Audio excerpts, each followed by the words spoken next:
Fund ക്രമക്കേട് ഉൾപ്പെടെയുള്ള വിഷയങ്ങളിൽ തൃശൂരിലെ കോൺഗ്രസിൽ കൂട്ട നടപടി. കോൺഗ്രസ് മണ്ഡലം പ്രസിഡന്റുമാരെ മാറ്റി നിർത്തിയാണ് നടപടി. നിരുത്തരവാദിത്വപരമായി കമ്മിറ്റികൾ പെരുമാറിയെന്നാണ് DCC പ്രസിഡന്റിന്റെ ചുമതലയുള്ള VK ശ്രീകണ്ഠൻ പറയുന്നത്.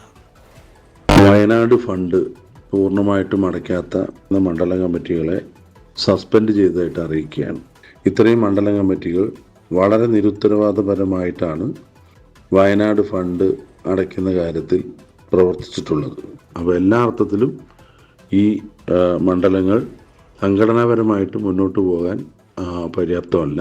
അതുകൊണ്ട് ഇത് നടപടിയായിട്ട് അറിയിക്കുകയാണ്. രേഖാമൂലം 2 ദിവസത്തിനകം എല്ലാവർക്കും കത്ത് ലഭിക്കുന്നതാണ്.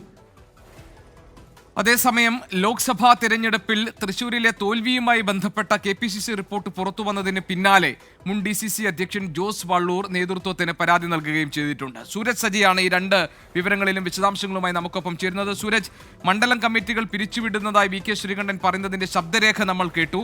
വയനാട് ഫണ്ട് തിരിമറിയാണോ ഇതിന് കാരണം? എന്താണ് അദ്ദേഹം ഈ മണ്ഡലം കമ്മിറ്റികൾക്കെതിരെ നടപടിയെടുക്കുന്നതിന് കാരണമായി നൽകിയ വിവരങ്ങൾ? പിന്നൊന്ന്, ഈ KPCC റിപ്പോർട്ടിലെ വിവരങ്ങൾ ചോർന്നതുമായി ബന്ധപ്പെട്ട കാര്യങ്ങളിൽ ജോസ് വള്ളൂർ മുൻ DCC അധ്യക്ഷൻ നൽകിയിരിക്കുന്ന പരാതി അത് ഏത് സ്വഭാവത്തിലുള്ളതാണ്?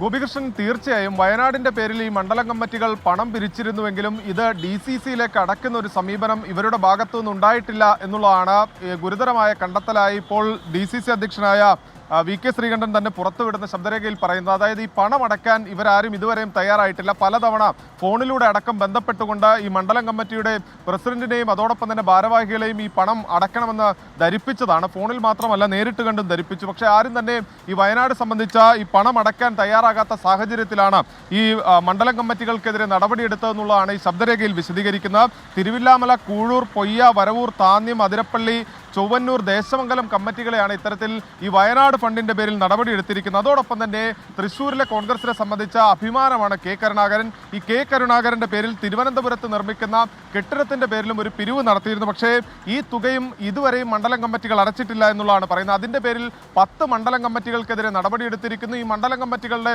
പ്രസിഡന്റുമാരെയും മണ്ഡലം കമ്മിറ്റിയെയും തന്നെ സസ്പെൻഡ് ചെയ്യുന്ന നടപടിയിലേക്കാണ് ഇപ്പോൾ DCC പ്രസിഡന്റ് കടന്നിരിക്കുന്നത്. അതിന്റെ ശബ്ദരേഖ ഔദ്യോഗികമായി തന്നെ ഈ ഗ്രൂപ്പിൽ പങ്കുവച്ച ശബ്ദരേഖയാണ് ഇപ്പോൾ നമ്മൾ പുറത്തുവിട്ടിരിക്കുന്നത്. 2 ദിവസത്തിനകം രേഖാമൂലം ഈ നടപടി സംബന്ധിച്ച അറിയിപ്പ് നൽകുമെന്നും VK ശ്രീകണ്ഠൻ വ്യക്തമാക്കിയിട്ടുണ്ട്. ഗോപികൃഷ്ണൻ. ശരി, സൂരജ് സജിയാണ് വിവരങ്ങൾ നൽകിയത് തൃശ്ശൂരിൽ നിന്ന്.